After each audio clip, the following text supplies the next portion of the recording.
Today is May 8th. Welcome to Big Book Daily. My name is Rob. I am an alcoholic. It's a thrill, honor, and joy to be here with you today as we journey through the Big Book of Alcoholics Anonymous and the 12 Steps and 12 Traditions.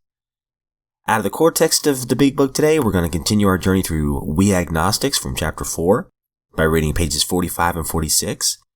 And out of the personal stories, we're going to continue our story with Me, an Alcoholic, pages 385 through 387. And finally, out of the 12 and 12, we're going to continue our journey through tradition number 2 by reading page 137.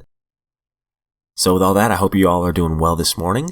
Life is good over here. We've been given a brand new set of 24 hours, and it's up to us who we decide to be today. But all right, my friends, let's go ahead and get to the good stuff. Chapter 4, We Agnostics, page 45. Lack of power. That was our dilemma. We had to find a power by which we could live, and it had to be a power greater than ourselves. Obviously. But where and how were we to find this power? Well, that's exactly what this book is about. Its main object is to enable you to find a power greater than yourself, which will solve your problem. That means that we have written a book which we believe to be spiritual as well as moral. And it means, of course, that we're going to talk about God. Here, difficulty arises with agnostics. Many times we talk to a new man and watch his hope rise as we discuss his alcoholic problems and explain our fellowship. But his face falls when we speak of spiritual matters, especially when we mention God.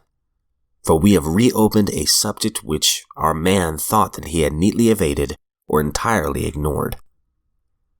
We know how he feels. We've shared his honest doubt and prejudice. Some of us have been violently and anti-religious. To others, the word God brought up a particular idea of him with which someone had tried to impress them during childhood. Perhaps we rejected this particular conception because it seemed inadequate. With that rejection, we imagined we had abandoned the God idea entirely. We were bothered with the thought that faith and dependence upon a power beyond ourselves was somewhat weak, even cowardly. We looked upon this world of warring individuals, warring theological systems, and inexplicable calamity with deep skepticism. We looked askance at many individuals who claimed to be godly. How could a supreme being have anything to do with it all? And who could comprehend a supreme being anyhow? Yet, in other moments, we found ourselves thinking, when enchanted by a starlit night, who then made all this? There was a feeling of awe and wonder, but it was fleeting and soon lost. Yes, we of agnostic temperament have had these thoughts and experiences. Let us make haste to reassure you. We found that as soon as we were able to lay aside prejudice and express even a willingness to believe in a power greater than ourselves, we commenced to get results, even though it was impossible for any of us to fully define or comprehend that power, which is God. Much to our relief, we discovered that we did not need to consider another's conception of God. Our own conception, however inadequate, was sufficient to make the approach and to effect a contact with Him. As soon as we admitted the possible existence of a creative intelligence, a spirit of the universe underlying the totality of things, we began to be possessed of a new sense of power and direction, provided that we took other simple steps. We found that God does not make too hard terms with those who seek Him. To us, the realm of the Spirit is broad, roomy, all-inclusive, never exclusive or forbidding to those who earnestly seek. It is open, we believe, to all men. All right, we're now moving on over to Me, an Alcoholic, and the personal stories. So our friend here is getting borderline schizophrenic, and in one night he was in a particular suicidal despair, so we can see his life is becoming unmanageable. 385. My professional life looked fine on the surface. I was now head of a publishing venture in which nearly $1 million had been invested. My opinions were quoted in Time and Newsweek along with pictures. I addressed the public by radio and TV. It was a fantastic structure built on a crumbling foundation. It was tottering and it had to fall. It did. After my last binge, I came home and smashed my dining room furniture to splinters, kicked out 6 windows and 2 balustrades. When I woke up sober, my handiwork confronted me. It is impossible for me to reproduce my despair. I'd had absolute faith in science, and only in science. Knowledge is power, I'd always thought. Now I had to face up to the fact that knowledge of this sort, applied to my individual case, was not power. Science could take my mind apart expertly, but it couldn't seem to put it together again. I crawled back to my analyst, not so much because I had faith in him, but because I had nowhere else to turn. After talking with him for a time, I heard myself saying, "Doc, I think I'm an alcoholic." "Yes," he said surprisingly, "you are. Then why in God's name haven't you told me so in all these years?" "2 reasons," he said. "First, I couldn't be sure. The line between a heavy drinker and an alcoholic is not always clear. It wasn't until just lately that, in your case, I could draw it. Second, you wouldn't have believed me even if I had told you." I had to admit to myself that he was right. Only through being beaten down by my own misery would I ever have accepted the term alcoholic as applied to myself. Now, however, I accepted it fully. I knew from my general reading that alcoholism was irreversible and fatal, and I knew that somewhere along the line I'd lost the power to stop drinking. "Well, Doc," I said, "what are we going to do?" "Well, there's nothing I can do," he said, "and nothing medicine can do. However, I've heard of an organization called Alcoholics Anonymous that has had some success with people like you. They make no guarantees and are not always successful, but if you want to, you're free to try them. It might work." Many times in the intervening years, I have thanked God for that man. A man who had the courage to admit failure. A man who had the humility to confess that all the hard-won learning of his profession could not turn up the answer. I looked up an AA meeting and went there alone. Here, I found an ingredient that had been lacking in any other effort that I'd made to save myself. Here was power. Here was power to live to the end of any given day. The power to have the courage to face the next day. Power to have friends. Power to help people. Power to be sane. And power to stay sober. That was 7 years ago, and many AA meetings ago, and I haven't had a drink during those 7 years. Moreover, I am deeply convinced that so long as I can continue to strive in my bumbling way toward the principles I first encountered in the earlier chapters of this book, this remarkable power will continue to flow through me. What is this power? With my AA friends, all I can say is that it's a power greater than myself. If pressed, all I can do is follow the psalmist who said, long before me, "Be still and know that I am God." My story has a happy ending, but not of the conventional kind. I had a lot more hell to go through. But what a difference there is between going through hell without a power greater than oneself and with it. As might have been predicted, my teetering tower of worldly success collapsed. My alcoholic associates fired me, took control, and ran the enterprise into bankruptcy. My alcoholic wife took up with someone else, divorced me, and took with her all my remaining property.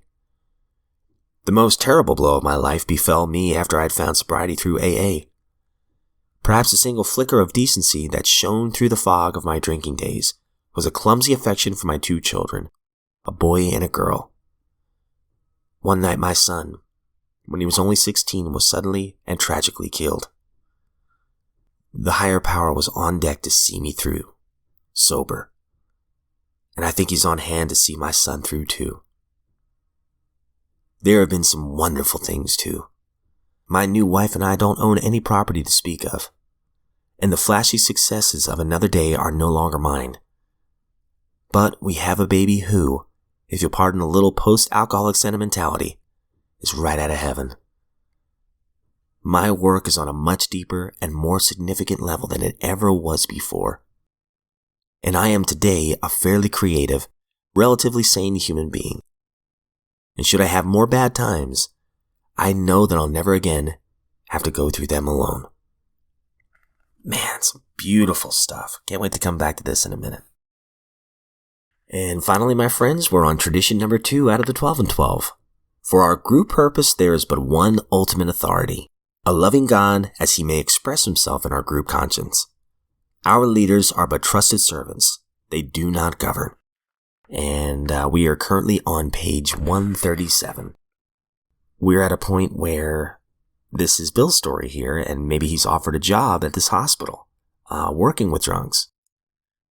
And he's thinking very understandably, he's thinking this could really work out for him and his family. So let's see where this goes on 137. Although I asked Charlie for a little time to consider it, my own mind was made up about it. Racing up to Brooklyn on the subway, I had a seeming flash of divine guidance. It was only a single sentence, but most convincing. In fact, it came right out of the Bible.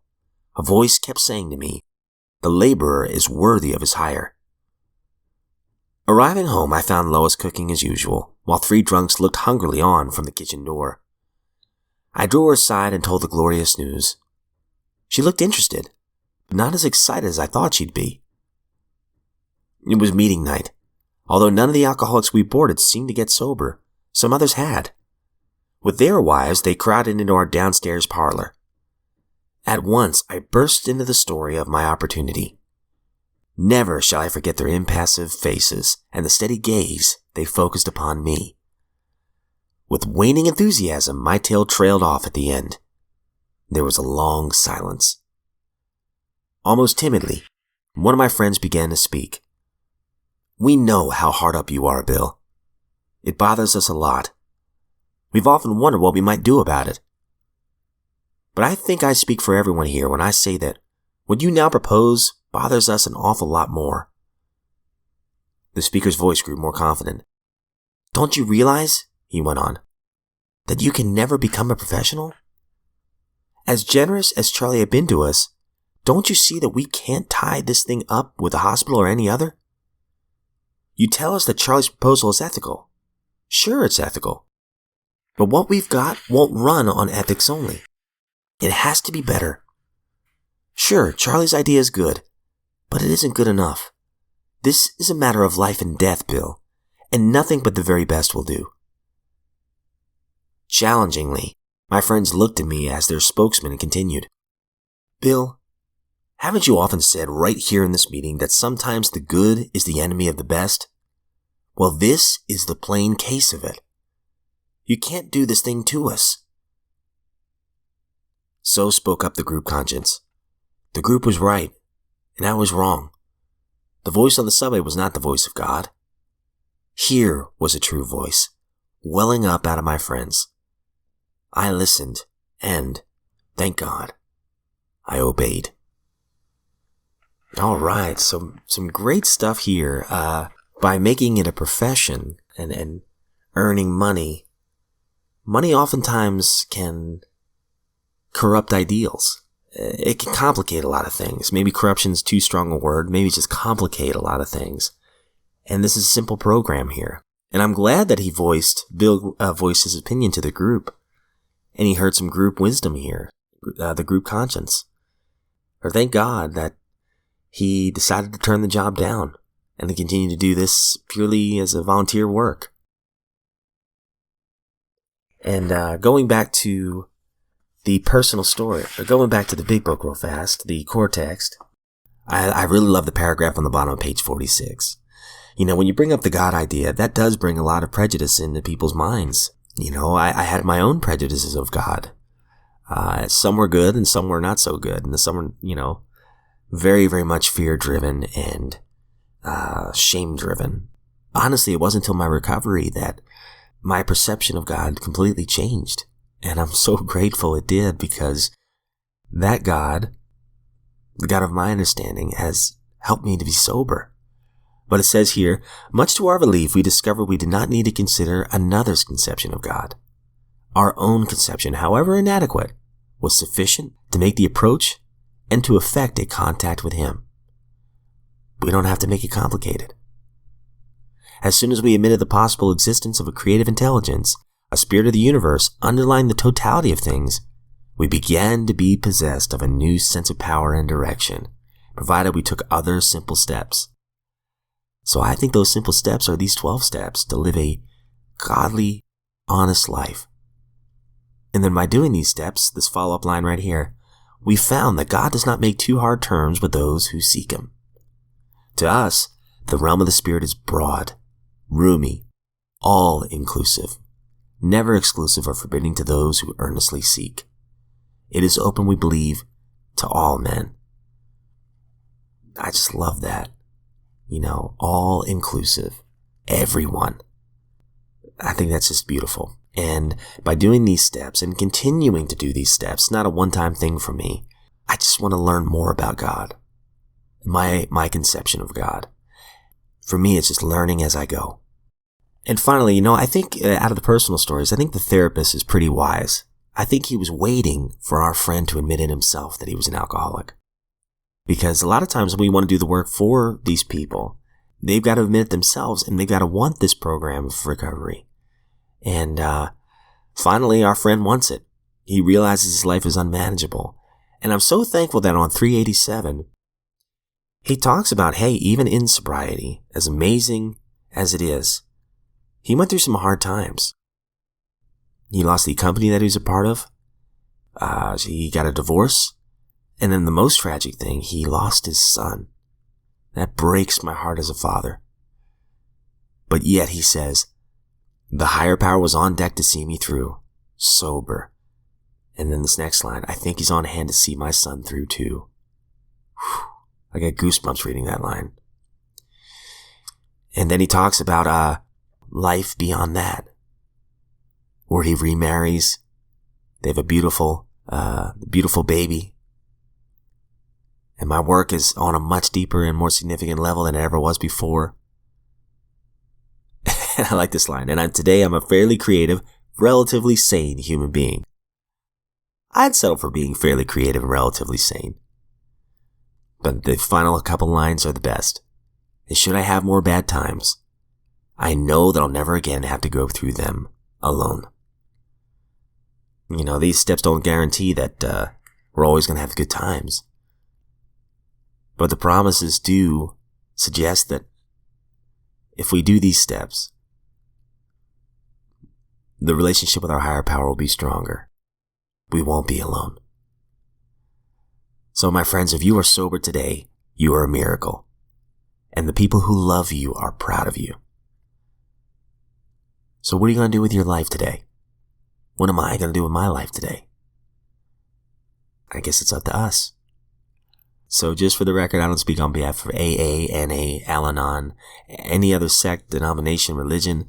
I am just a grateful member in recovery.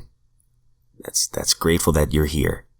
And if we are given another set of 24 hours, I look forward to seeing you back here tomorrow.